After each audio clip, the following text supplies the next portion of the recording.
โดยสบายดี สบายดี เปิดภาพมามื้อนี้ก็นำพา FC มาหาสาวโสดอีกคือเก่าเนาะ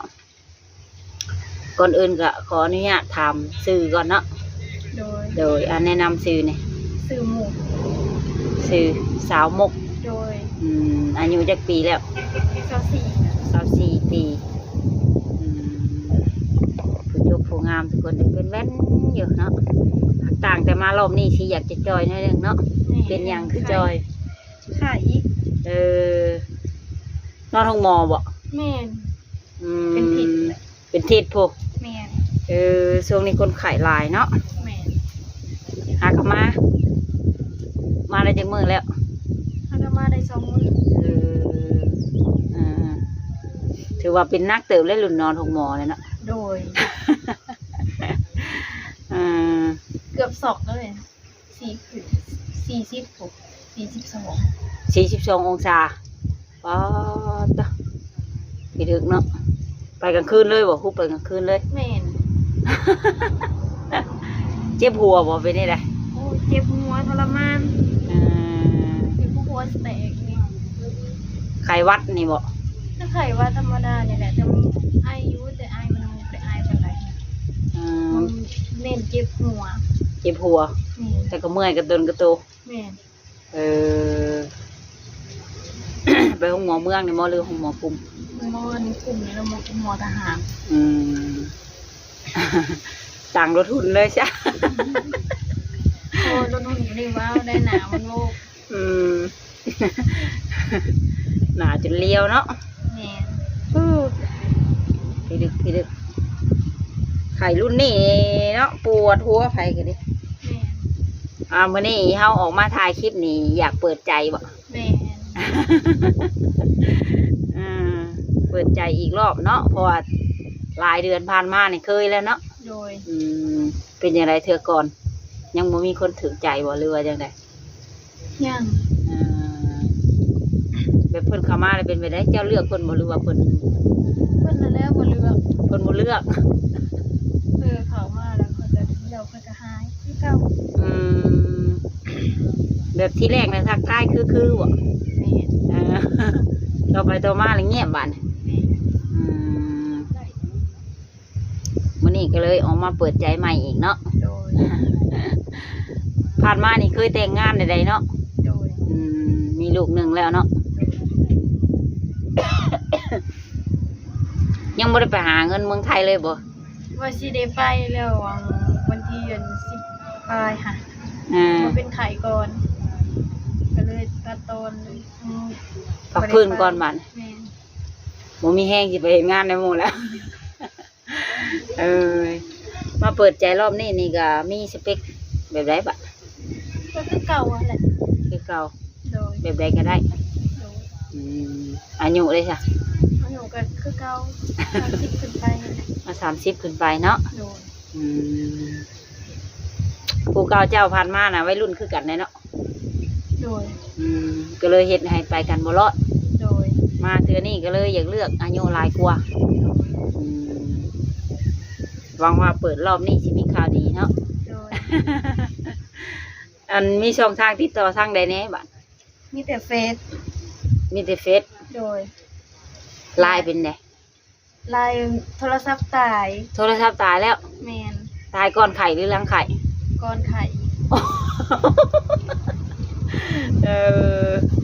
มันเป็นได้ตกน้ำหรือว่าได้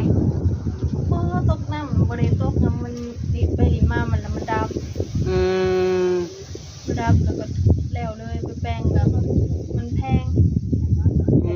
แป้งก่อนแล้วมันตัวเองมันเป็นไข่ก่อนแต่มันยังบริแป้งเงินของหมอก็รายล้านเลย จักว่าขึ้นน้ำโทรศัพท์หลายแน่เนาะ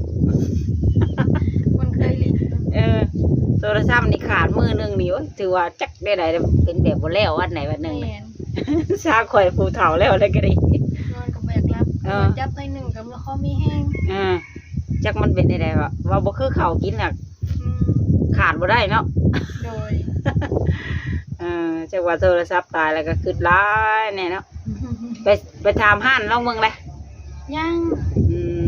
แต่ออกมายังบ่ได้ไปใส่เขา จากว่าเพิ่นแปลงได้อยู่จังเนาะ ผู้เบิ่ง ชั่วมื้อนี้ใช้โทรศัพท์ของไผ ก็พัดวาดกันนั่นเปลี่ยนเป็นโทรศัพท์ข้างนอกอีกสาว เออบัดน้องสีว่างๆในก็ขอลิ้น แม่น เข้าไปเฟซตัวเองบัดนี้ โดย เออตามว่า FC ทักมานี่ก็ตั้งเฟซนั่นแหละเนาะ โดย อืมบางทีก็อาจสิบ่สะดวกตอบทันปานใดเนาะ โดยตอบซ่าแน่ เพราะว่าจอบลิ้นของหมู่ หาเก็บเงินได้ก่อนหากระพักพื้น อืมแต่ละมื้อแต่ละวันขายหยังจ้ะ ก็คล้ายเลขนี่แหละ โอ้เป็นแม่ค้าเลข โดย ชื่อเองพร้อมแล้วเนาะ ชื่อกับบ่ปานใดบ่มักเป็นเลขอะไร เคยถืออยู่บ่ เฮ้ย โอ้ ของเลขอันไทยนี่ก็ถูก เจ้านะ 5,000 เออส่วนลายนี่ฝันบ่จักชื่อหรือว่าเห็นหมู่ชื่อเลยชื่อนะ ฟัน อืม เป็นไรฟันทุกต้นดอกที่ได้ซื้อหมู วันนี้เปิดใจรอบนี้อยากได้ชมทางไหนบ้างคือเก่าอีก คือเข้าวันแหละ ลาว แต่ใจหมักรถ ใจหนูว่าใจกล้าหะนะบ่แม่นได้ว่าสิทักมาแล้วก็ว่ามีแต่ว่าหักน้องยันน้องบ่หักน้องกันอายุยังน้อย อืม เป็นหลายเพิ่นก็มักว่าแบบนี้แหละ อืม เชื่อใจบ่ได้น้องอายุยังน้อย เพิ่นเว้าเฮานะ ว่าน้องโอ้ย อยู่บ้านบางเทื่อน้องไปวงบุญเวียกกับน้องก็บอกตรง อืม ๆบางคนเพิ่นก็คิดว่ามีผู้บ่าว อืม ได้ยินเสียงไอ้น้องก็บอกว่าผู้บ่าว อืม ก็หลายคนคิดแบบนั้นแต่ก็บ่แม่นผู้บ่าว เพื่อนเจ้าว่าร้านขายขนมมีร้านขายขนมแน่เนาะ แม่น อาจสิมีแขกมากินซื้อขนมหรือว่าซื้อเหล้าซื้อเบียร์แล้วเนาะ โดย อืม มีเทื่อกับหมู่เอ้ยไอ้น้องนะ อืม หมู่น้องมาหลีนำบัดนี้เสียมก็เสียมผู้ชายลูกป้าหะนะ ร้านแม่เจ้าแล้วเนาะ โดย อ่า ร้านขายเครื่องเนี่ยอาจจะมีเสียงแน่แล้วเห็นเนาะ โดย คิดว่าแต่กิ๊กเราคิดว่าแต่ผู้บ่าวบ่ได้แล้วแต่ กันฮักกันในแบบอยากให้เชื่อใจกันประมาณนี้นะบอก โดย อยากให้ไว้ใจกันเนาะ โดยเบียร์ให้ความหวังแต่ฝ่ายเดียว อืม ที่ผ่านมานี่ ยังบ่มีบ่อันเฮาเปิดใจไปแล้วยังบ่มีบ่คนแบบถือใจเฮาแลแหละ ก็มี อ๋อ โทรศัพท์ตายแล้วก็มันก็ยากการติดต่อนั่นแหละยกขึ้นเป็นอะไรก็บ่รู้ อืม เฮาบ่ได้ติดต่อหาเพิ่นเด้ ขาดปันห้อยเขียนเลยบัดนี้ติ แม่น บัดนี้เจ้าลงคลิปไปนี่เพิ่นอาจสิเห็นแน่เนาะ โดย อยากให้เพิ่นทักมาใหม่เนาะ โดย เพราะว่าไลน์อันที่เคยคุยกันนะตายแล้วโทรศัพท์ตายแล้ว โดย อยากบอกแบบนี้บ่ โดย อยากให้ทักมา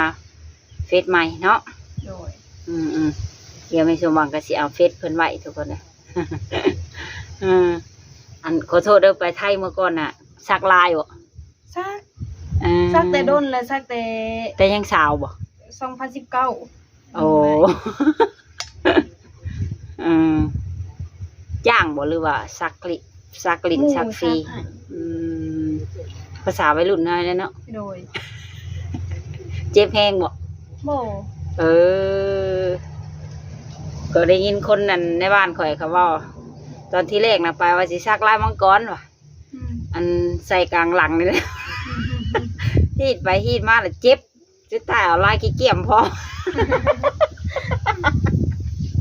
เจ็บแห้งว่ะ ทางหลังมันจะเจ็บได้ทางหลัง เออ เจ็บเป็นกระดูกเด้ทางหลังมีแต่กระดูก แบบมันบางเนาะ แม่น เออแต่พอเราอย่าง เจ็บแล้วสู้พ่อว่ะ แต่คนคิด คนอ้วน อดได้ อดได้ จริงซักได้ จะไปหาเงินตะกี้เห็นงานอย่างก่อน หาอาหารแบบงานแบบไปขายเครื่องตามตลาดตรงนี้นะ ขายของกินชุกสิบ่ บ่มันเป็นห้านแบบขายพัดไปนำขายไปน เออไปตามงาน อืมมีงานวัดงานหยังก็ไปหั่นน่ะเจ้าก็เฮ็ดเป็นอยู่บ่เป็น เออเป็นหมดแสดงว่าคันมีทื่นมีฮ้อนนี่เปิดห้านกับขายกับข้าวก็ได้นี่เนาะได้อ่าช่วงหนึงก็ตอนนั้นก็ก่อนสิมาเกี่ยวข้าวก็ไปขายเครื่องกับน้าสาวอืมกับข้าวว่าแล้วอืมเจ็บซิโน่เฮานี่บ่โดยแล้วเป็นได้คือยาวอ่ะเมื่อยหนึ่งออกมาขายเครื่องนำแล้วก็มันขายบ่ค่อยดีแล้วก็ออกมาห้านค้าก็หลายเนาะนี่ปีนี้สิได้ไปอยู่บ่หาเงินเมืองไทยเนาะโคส่งมื้อปีนี้แบบบ่แข็งแรงเนาะแม่สุขภาพแข็งแรงแล้วก็ถึงว่ายังบ่ฮู้นะคันว่า FC มาอยากมาลิ้นมาเที่ยวฮอดเฮือนนี่มาได้บ่มาได้สูงวัยก็ได้เนาะโดยก็สำเฮาตั้งไว้นั่นเนาะอัน20ปลายสิบ่จะบอกกิน30 35เท่าไหร่30ขึ้นไปเลยจำกัดเนาะเดี๋ยวเพิ่นสิคัดเองนะเนาะเข้ามาแล้วโดยว่าบ่ได้เนาะลังเทื่อฮอด60แล้วก็เพิ่นคุยถึกใจก็เฮาก็ใจอ่อนก็มีเนาะมากค่ะ60ก็เคยลงคือกันบ่เคยลงตะกี้ก็บ่เคยเปิดใจกับลมคือกันไปขายเครื่องหรือว่าไปเฮ็ดงานอาหารเฮาเป็นเด็กฝึกเฮาก็เคยคบคือกันผู้เฒ่าตอนนั้นก็อายุ21ปีตอนนั้นน่ะเจ้าอายุ21ปีแม่อันมีความรู้สึกแตกต่างกันในระหว่างคนมีอายุกับคนบ่มีอายุเวลาอารมณ์กันกับเพิ่นความสุขมันจะมีความสุขหลายกว่าแบบเพิ่นเอาใจเฮาแม่น1เพิ่นเอาใจแล้วก็2แบบว่าคือเพิ่นก็ให้เกียรติเฮาก็ให้เกียรติเพิ่นบัดนี้เคารพซึ่งกันและกันนั่นเนาะแม่นแล้วก็ไว้ใจกันแบบเฮาไปเฮ็ดเวียกเฮาก็ไปเฮ็ดเวียกตามสบายเฮาเพิ่นก็บ่ได้บ่นบ่ได้สนแบบว่าบ่ได้หึงหวงว่าหยังนะเฮามาอยู่เป็นเดือน2เดือนเพิ่นก็บ่ได้โทรหาจนเพิ่นได้ผู้สาวใหม่เพิ่นก็หายไปเลยน้องก็มาได้ผัวกับบ่ได้ติดต่อหาเพิ่นเลยแบบเพิ่นบ่ได้จู้จี้จุกจิกนะเนาะบ่แบบไว้ใจกันแล้วก็ต่างคนต่างเฮ็ดงานของไผของมันตามหน้าที่เนาะบัดนี้มาวัยรุ่นบ่ได้เนาะแบบนั้นเนาะได้มีความเป็นวัยรุ่นกับเลยโอ้ก็30ไปคือเพิ่นแบบว่าเป็นผู้ใหญ่30ไปวัยรุ่นก็ยังคือว่ายังเด็กน้อยอยู่มันบางอายุ30ขึ้นไปถึง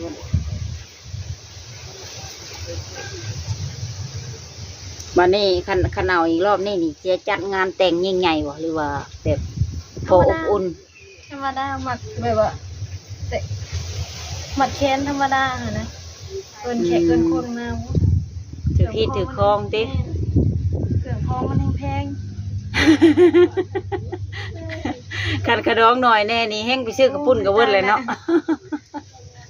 บ่ได้นะเอาแบบเรียบๆง่ายๆแต่ถือคิดคองก็พอเนาะแม่เพราะว่าทุกอย่างมันบ่ได้แล้วกับการงานอันยิ่งใหญ่เนาะมันแล้วอยู่ในพ่อบ้านในใจนี่บ่ได้อยากจัดงานแต่งหรอกมาขอแบบให้เขาฮู้ครับพ่อบ้านครับฮู้5 ปี6 ปีจริงจัดก็ได้แบบนี้นะแบบนั้นก็ได้เนาะแม่น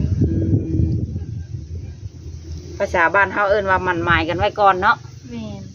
5 ปี 6 ปีจังมาแต่งก็ได้สาวขนาดนั้นไปกระทบเงินหมดได้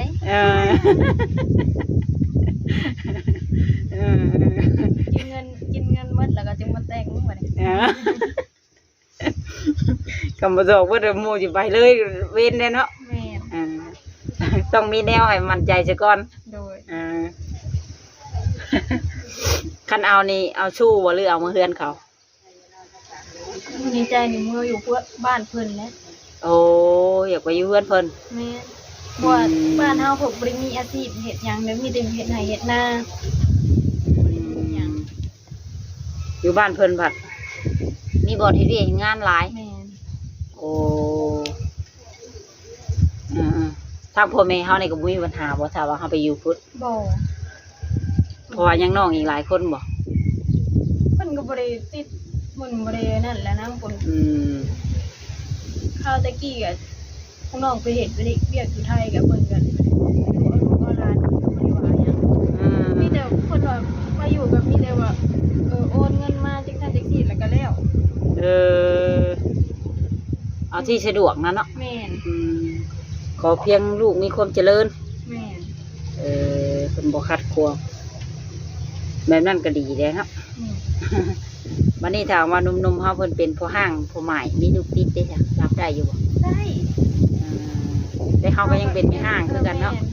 เฮาก็ยังเป็นแม่ห้างก็แต่ว่าไว้ใจกันแล้วก็อยู่นำกันได้นะแบบบ่ต้องกันนะบ่ได้ติดขัดว่าเรื่องว่าให้กินหยังกินนี่นะ อืม เฮาวันมักคมกับคนซื่อสัตย์หลายกว่า หนุ่มๆที่แบบกินเหล้ากินเบียร์เจ้าก็รับได้อยู่บ่ก็ลืม ได้ ถามเจ้าคิดว่ามันเป็นปกติของผู้ชาย แม่นเรื่องสูบยาเนี่ยยาเสาะยาสูบนี่นะ อืม มันเรื่องปกติอยู่แล้ว ผู้ชายแต่ละคนก็ต้องสูบยาเนาะส่วนหลายเห็นเนาะ โดย สิไปให้เขาห้ามบ่สูบนี่ก็เด็กยากอยู่เด้ แม่น ขอเพียงบ่ให้แบบนอกใจหรือว่าเสพติดการพนันแบบรุนแรงแบบนี้ก็ยังอันนั้นเนาะ ซื้อเลขก็ซื้อปกติอันแล้วเฮาหรือว่าหยังเลยคอยแต่ว่าอย่าเจ้าสู้แบบตบตีเฮาบัดนี้ อืมขอเพียงคันเมาก็กินก็ให้กินฮู้จักนะเนาะ โดย แม่นสิว่าเมาแอะแล้วมาระบายลงที่เฮาบาด บ่ได้แบบนั้นเนาะกินก็ให้มีขอบเขต กินแล้วก็ฮู้จักเฮ็ดวีเฮ็ดงาน เลยก็ ก็มีหยังอยากฝากถึงหนุ่มๆอีกบ่เปิดใจรอบนี้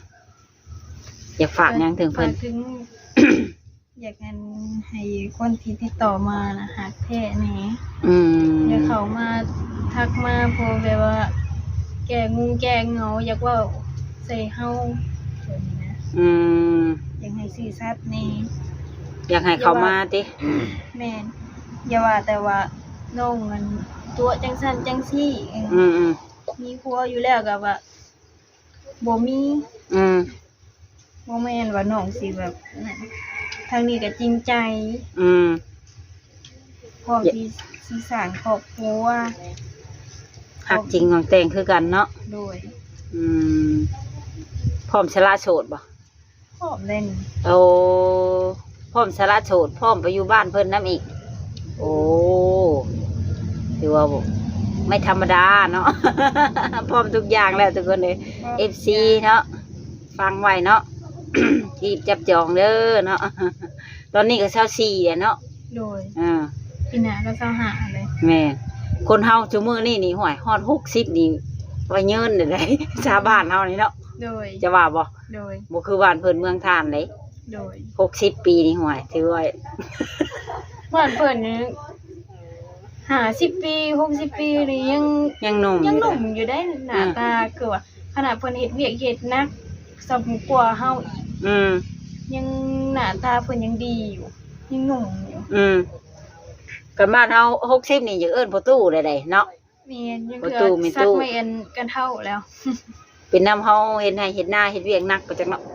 เพิ่นก็เฮ็ดเวียกหนักคือกันคนเมืองไทยเขาเฮ็ดเวียกหนัก เป็นยังหนุ่มยังซ้อยังใสกว่าอีกติ แม่น ก็โอเคซะเนาะก็ไว้พ้อกันใหม่อีกเทื่อหน้าเนาะ โดย เดี๋ยวสิเอา Facebook สาวเพิ่นไว้ทุกคนเลยเบอร์โทรก็สะดวกให้อยู่บ่หรือว่าจังได๋เบอร์โท แต่ ร มันเป็นเบอร์โทรน้องยัน เกรงใจเขาเนาะ โดย เอา Facebook ดีกว่า ว่างๆจริงตอบ โอเคโอเคก็ไว้พอกันใหม่อีกเถอะนะสำหรับคลิปนี้ก็สบายดี สบายดี เลย